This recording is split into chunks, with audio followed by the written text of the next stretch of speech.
आपसे जो गलतियां हुई हैं, जो अपराध हुए हैं, कुछ अपराध ऐसे हैं माफ किए जा सकते हैं, पर माँ बाप को हाथ उठाया हो किसी बेटे ने, उसका अपराध माफ नहीं होगा।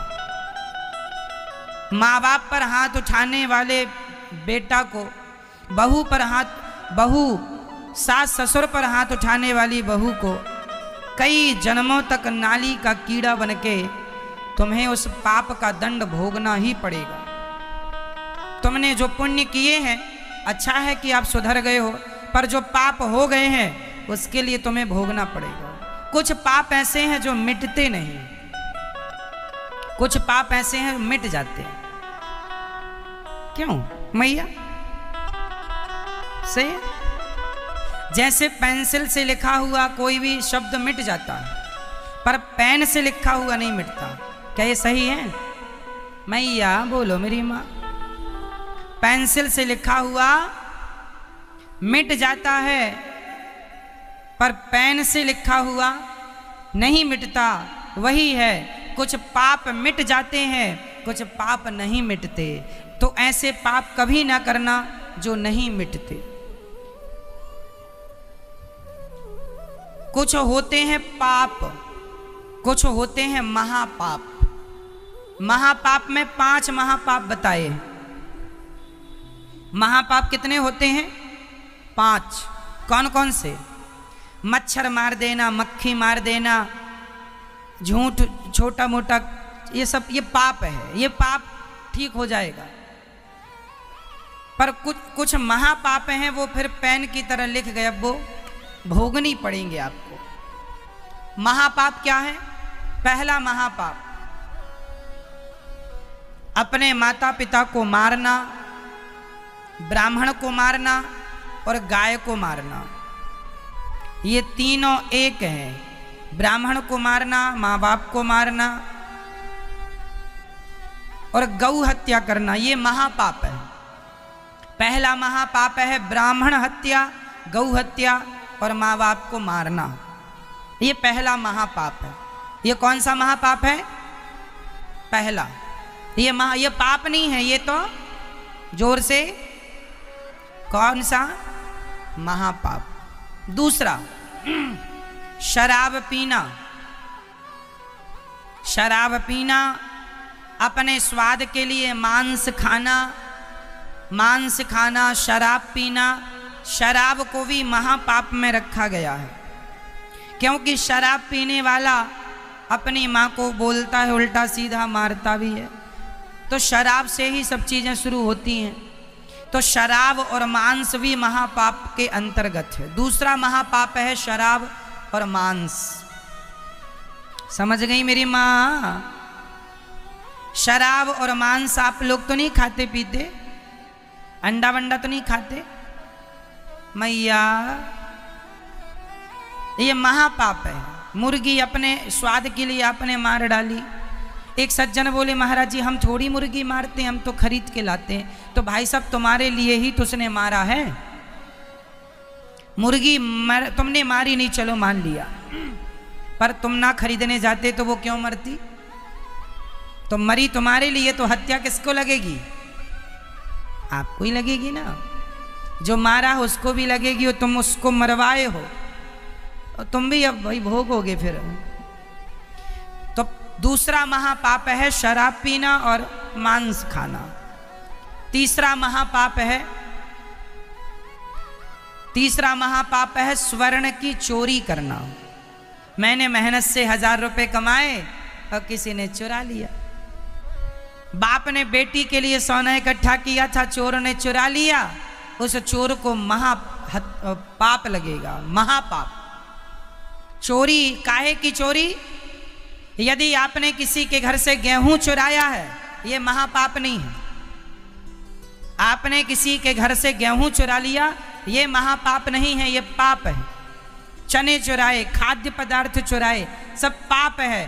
पर किसी का तुमने सोना चुरा लिया, स्वर्ण की चोरी, महापाप के अंतर्गत है। स्वर्ण की चोरी किसके अंतर्गत है? महापाप। कितने हो गए?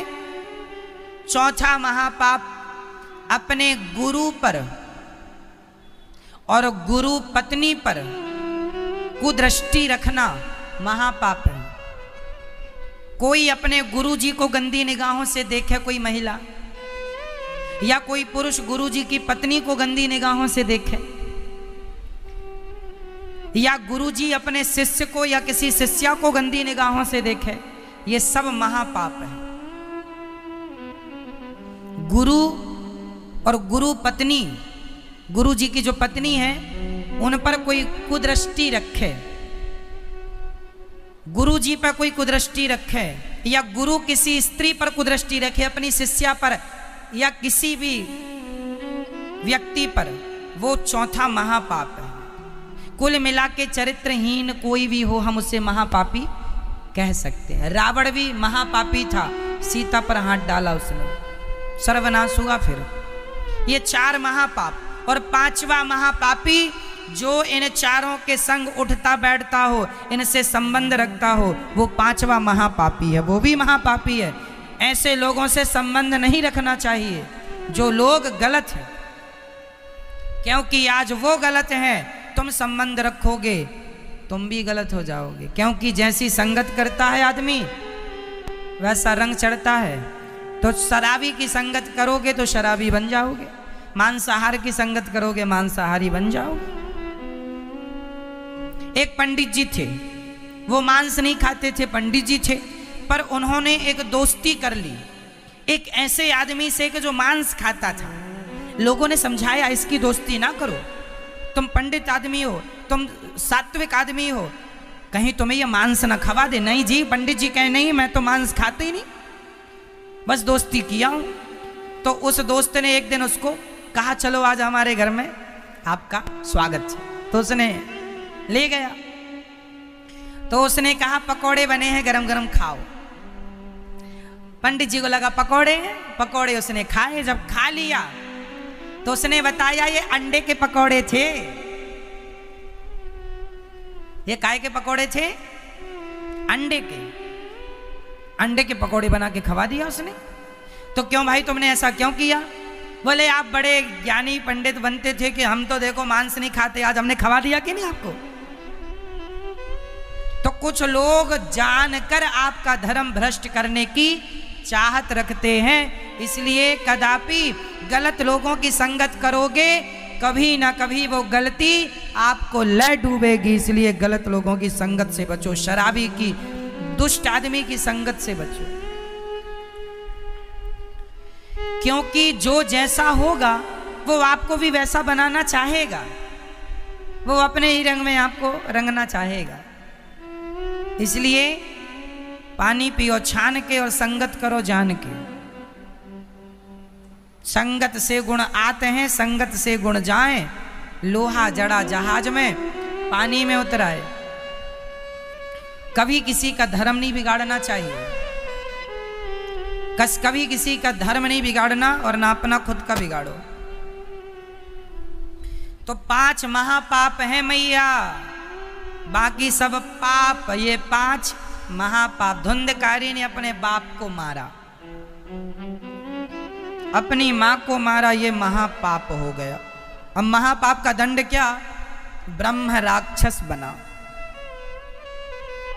धुंधकारी अपने पिता को मारा, अपनी मां को मारा, वैश्याओं को रखा, वैश्याओं ने उसका गला दबा के मारा, जलते अंगार मुंह में डाल दिए, धुंधकारी मर गया। मर तो गया पर माँ बाप को सताया। अच्छा एक बात और बताऊं, तुमने कोई पाप किया होगा तो उस पाप का दंड तुम्हें यहीं मिल जाएगा, यहाँ मिले या कभी मिले, मिलेगा जरूर। धुंधकारी को प्रेत बनना पड़ा, उसकी पत्नियों ने उसके मुंह में जलते अंगार दे दिए थे। इतनी दर्दनाक मौत मरा था धुंधकारी, क्योंकि उसने अपने माँ बाप को मारा था। माँ बाप पर हाथ उठाने वाले कुत्तों की मौत मरते हैं। इसलिए कभी ये गलती कभी ना करना, कभी गलती ना हो, अपने से बड़ों पे हाथ ना उठाना कभी। टिटही होती है खेतों में, टिटही जब अंडे देती है और किसान लोग ट्रैक्टर वगैरह चलाते हैं, तो अभी मैं एक वीडियो देख रहा था, एक टिटही ने अंडे दिए थे खेत में और किसान ट्रैक्टर लेके आया, जुताई वगैरह कर रहा था। तो ट्रैक्टर जब उसके बच्चों की तरफ आया तो टिटही आकर बैठ गई और चिल्लाने लगी, च्यों च्यों करने लगी, मानो वो ये कह रही थी कि भाई बगल से निकाल लो, यहां हमारे बच्चे हैं। मतलब टिटही एक पक्षी होता है ना, पक्षी है। टिटही जानते हैं, वो खेत में ही अंडे देती है, वो घोंसला वगैरह कम बनाती है, अंडे खेत में। पुराने लोग टिटही के अंडों को देखकर ही ये ज्ञान करते थे कि इस वर्ष कितने महीना पानी बरसेगा। 3 अंडे थे तो माना जाता था कि 3 माह अच्छी बारिश होगी। 2 अंडे होते थे तो माना जाता था इस बार 2 महीने बारिश होगी। और 4 अंडे हैं तो माना जाता था इस बार बढ़िया बारिश होगी। पुराने लोग ऐसा गणित लगाते थे। सही है गलत है वो अलग विषय है, पर ऐसी गणित की मान्यता रही है। तो टिटही अपने बच्चों के ऊपर, अंडों के ऊपर दोनों पंख फैलाकर बैठ गई। ट्रैक्टर बिल्कुल पास में आ गया पर उड़ी नहीं। मारना है तो बच्चों को ही नहीं, पहले हमें मारो, हमारे ऊपर ट्रैक्टर चढ़ाओ, तब इन बच्चों को मारो। देखिए वो पक्षी है पर उस अपने बच्चों के प्रति कैसी है। हर माँ ऐसी होती है, आपकी भी माँ, मेरी भी माँ, सबकी माँ ऐसी होती है। लेकिन आप सब अपनी माँ की उस त्याग को, उस प्रेम को समझ नहीं पाते। कोई लड़की आपसे आई लव यू कह दे तो आपको लगता है ये लड़की मेरे से प्यार बहुत करती है। आपको किसी लड़की, अनजान लड़की जो 2-4 साल से जुड़ी है, आपको उसका प्यार बेहतर लग जाता है। पर जो आपकी माँ ने आपकी तेल मालिश, मलमूत्र धोया, आपको उस माँ का प्यार नजर नहीं आता। उस माँ के प्यार को नहीं देख पाते आप लोग। आपको किसी लड़की का प्यार तो दिख गया पर अपनी माँ का प्यार नजर नहीं आया। किसी लड़के का प्यार आप बेटियों को दिख गया पर अपनी माँ का, अपने बाप का प्यार तुम्हें नजर नहीं आया। इसका मतलब तुम धृतराष्ट्र हो, अंधे हो। जिनका प्यार तुम्हें देखना था उनका देखा नहीं। इसलिए माँ बाप का प्यार देखना सीखो, माँ बाप से प्रेम करना सीखो। माँ बाप का ऋण होता है, मातृ ऋण, पितृ ऋण।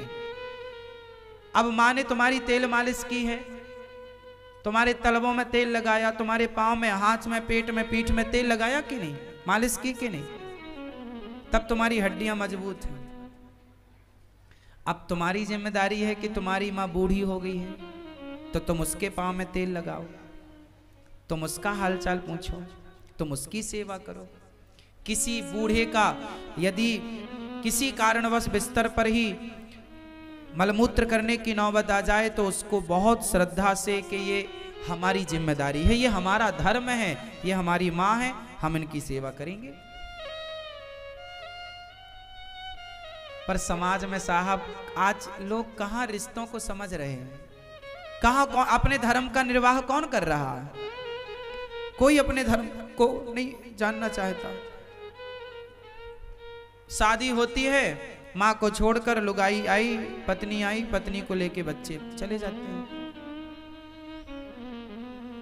माँ का कोई ऋण नहीं समझते वो, माँ की कोई जिम्मेदारी नहीं मानते वो। एक बेटा गौरी गोपाल आश्रम में आया अपनी माँ को लेकर, बोला महाराज जी मेरी माँ को दिखता नहीं है, अभी कुछ महीनों से दिखना बंद हो गया, तो अब आप हमारी माँ को रख लो। अब हम क्या करेंगे माँ का, क्योंकि अब तो माँ को दिखता ही नहीं। अब बताओ जरा, एक बेटा अपनी माँ को इसलिए लेके आ गया गौरी गोपाल वृद्धाश्रम में कि उसकी माँ को दिखता नहीं है। अरे दिखता नहीं है तो ये तो आपकी और जिम्मेदारी है कि आप उसका और ख्याल रखें। तो वो लेके आ गया, और लेके आया नहीं, छोड़ के चला भी गया। आज भी वो माँ यहीं रहती हैं गौरी गोपाल आश्रम, उनको दिखता नहीं है आज भी। बहुत उपचार कराया पर रोशनी आई नहीं, डॉक्टर ने मना कर दिया है कि नहीं आएगी, सूख गई हैं नसें। तो बेटा इसलिए छोड़ के चला गया कि माँ को दिखता नहीं है, कौन करेगा सेवा। अच्छा जरा इसका उल्टा करो कि किसी माँ का बेटा यदि अंधा होता तो क्या माँ कभी उसे अपने से दूर करती? कल्पना करके देखो, आप इमेजिन करके देखो, क्या कोई भी माँ इस धरती की अपने उस बच्चे को अपने से दूर कर सकती क्या जिसका बेटा अंधा हो? माँ कभी अपनी औलाद को अपने से दूर नहीं कर सकती, विशेष ऐसी स्थिति में। लेकिन जब बच्चों के पास उनके धर्म का पालन करने का अवसर आया कि बेटा तुम करो सेवा, तो वो हाथ खड़े कर लेते हैं और छोड़ करके चले जाते हैं। उनकी सेवा ये दास अनिरुद्ध करता है, जैसी बनती है टूटी फूटी। आज मुझे इस बात की खुशी है कि भगवान ने मुझे ये शरीर दिया है, तो मैं इस शरीर से सेवा करता हूं। मेरे हाथ किसी का गला दबाने के लिए नहीं उठते, बल्कि वृद्ध माओं के चरण दबाने के लिए आगे बढ़ते हैं। मेरे इन हाथों ने कभी किसी को लाठी डंडे नहीं मारे, बल्कि इन हाथों से रोज सवेरे जागकर मैं संतों को रोटी देने की कोशिश करता हूँ, संतों की सेवा करने की कोशिश करता हूँ। मैंने अपने शरीर के प्रत्येक अंग का सदुपयोग करना सीखा, हाथों का उपयोग किया सेवा से। मैंने अपनी आंखों से उन माँओं के दर्द को देखा, और मैंने कानों से उन माँओं की पीड़ा को सुना, और मैंने इन हाथों से उन माँओं की सेवा का संकल्प लिया। मैंने अपनी वाणी से सदा आप लोगों को अच्छी अच्छी बातें सुनाई, और आप लोगों से मांगा और आप लोगों ने दिया, उसके बल पर यहाँ सेवा होती है। मैंने अपनी वाणी का सदुपयोग किया, मैंने अपने कानों का सदुपयोग किया, मैंने अपने नेत्रों का सदुपयोग किया, और मैं दिन भर चलता हूँ। आप लोग यहाँ हैं, आप मुझे देख सकते हैं। दिन भर मैं सुबह से शाम तक कोई ना कोई कार्य करता हूँ, तो मेरे जो पाँव हैं वो पाँव भी कहीं ना कहीं समाज की सेवा के लिए ही दौड़ते हैं। तो शरीर का जो प्रत्येक अंग है, आप ये देखिए कि आपके शरीर के अंग कहाँ जा रहे हैं। आपकी आंखें कहाँ जा रही हैं, कान कहाँ जा रहे हैं, मुंह कहाँ जा रहा है, जिह्वा कहाँ जा रही है, हाथ कहाँ जा रहे हैं। हाथ, इस हाथ से शराब का प्याला भी तो थामा जा सकता है, क्या थामने वाले नहीं थाम रहे हैं? इन पांव से चलकर शराब की दुकान में भी तो जाया जा सकता है, क्या लोग नहीं जा रहे हैं? सुरा और सुंदरियों की तरफ भी तो इन पांव से लोग जा रहे हैं। परंतु मैंने भगवान से यही प्रार्थना की कि हे विधाता, जब तक मैं जीऊं तब तक मैं केवल सेवा करूं, और सेवा करते करते ही मेरा जीवन पूरा हो, और अगला जन्म भी कभी हो, जहां हो। मैं नहीं कहता कि मेरा जन्म हो या ना हो, मैं आपसे चाहता कुछ नहीं हूं, जो आपकी मर्जी आप कीजिए। पर जब भी जहां भी जन्म हो, बस मैं सेवक बनकर आऊं, या तो भक्तों का सेवक बनूं, या तो प्रभु आपका सेवक बनूं, या भगवान का सेवक, या भगवान के भक्तों का सेवक। आज कुछ लोग अपनी एक वृद्ध माँ की सेवा नहीं कर पाते। एक माँ है ना आपकी, ले दे के बस एक ही है। यदि है तो सासू माँ भी हो सकती है, पत्नी की माँ या पति की माँ, दो माँ हो गई। तो दो माँ की सेवा एक अच्छी इंसानियत के नाते तो कर सकते, करो। लेकिन आज की इंसानियत कुछ लोगों की ऐसी इस तरह मर चुकी है कि बेटे, कुछ दिन पहले गौरी गोपाल वृद्धाश्रम में एक माँ का शरीर पूरा हो गया, मृत्यु हो गई एक माँ की। और माँ के बेटे को फोन लगाया गया कि भाई तुम्हारी जो माँ है उनका शरीर शांत हो गया है, आओ और अपने हाथ से माँ को चिता पर आग लगाओ। पुत्र का धर्म होता है, ये अधिकार पुत्र का ही होता है कि वो अपने माँ और बाप की चिता पर आग लगाए। तो इस नाते हम लोगों ने सूचना दी। तो बेटे ने मना कर दिया फोन पर, नहीं हम नहीं आ सकते, हमारी माँ भले मर गई है, आप ही कर दो सब उसका। साहब वो बेटा नहीं आया। तब उस माँ की अंतिम क्रिया यहाँ की गई। माँ की 13वीं यहाँ की गई, और जो एक पुत्र का फर्ज और कर्तव्य होता है वो सब इस दास अनिरुद्ध ने निभाया। इंसानियत, हम भगवान नहीं बन सकते ना मेरी माँ, लेकिन हम एक अच्छे इंसान तो बन सकते हैं। आपको भगवान नहीं बनना है, आप बन ना पाओगे, आप केवल अच्छे इंसान बन जाओ। आज समाज में अच्छे इंसानों की ही तो कमी हो गई है ना। आज समाज में किसकी कमी है? आज इंजीनियर बहुत हैं, डॉक्टर बहुत हैं, एडवोकेट बहुत हैं, हर फील्ड के लोग मिल जाएंगे बहुत, लेकिन आज खोजने निकलोगे आप एक अच्छे इंसान की तलाश करने, तो इस भरे संसार में 135 करोड़ 140 करोड़ की आबादी वाले देश में आपको एक अच्छे इंसान शायद कहीं और कभी मिले। आज कमी किसकी है? पढ़ी लिखी बहुओं की कमी थोड़ी है, आज पढ़े लिखे पुरुषों की कमी थोड़ी है, एक अच्छे इंसान की कमी है। आज व्यक्ति डॉक्टर बन गया, एडवोकेट बन गया, जज बन गया, पायलट बन गया, सब बन गया, क्या नहीं बन पाया? इंसान नहीं बन पाया। एक ऐसा इंसान जो सबके दर्द को समझ पाए, जो पीड़ा को समझ पाए, जो भूल जाए कि मैं कुछ हूं, जो केवल इंसानियत की सेवा के लिए अपने आप को आगे करे। मेरी माँ, मेरा यह शरीर, भगवान से यही प्रार्थना है, मरते दम तक सेवा में लगाए रखना। इतनी कृपा सांवरे, इतनी कृपा सांवरे बनाए रखना कि मरते दम तक सेवा में लगाए रखना। आप लोग भी सेवा जरूर करना और अपने बच्चों को सेवी बनाना, समाज की सेवा करना सिखाना। जब वो सेवा करेंगे तब वो आपकी भी सेवा करेंगे, जब सेवा नहीं करेंगे तो वो आपकी भी क्यों करेंगे? आज के बच्चों को पांव दबाने में शर्म आती है, हमें कोई शर्म नहीं है, हम तो रोज पांव, आज भी हम माँओं के कमरे में गए, हम माँओं के चरण दबाए, हमने माँओं की सेवा की, माँओं से मिले, हम रोज अपनी माँओं से मिलते हैं और दिन रात माँओं की सेवा के लिए ही प्रयास करते हैं। हम कथा भी सुना रहे हैं तो इस कथा को सुनाने का उद्देश्य भी माताओं की सेवा ही है।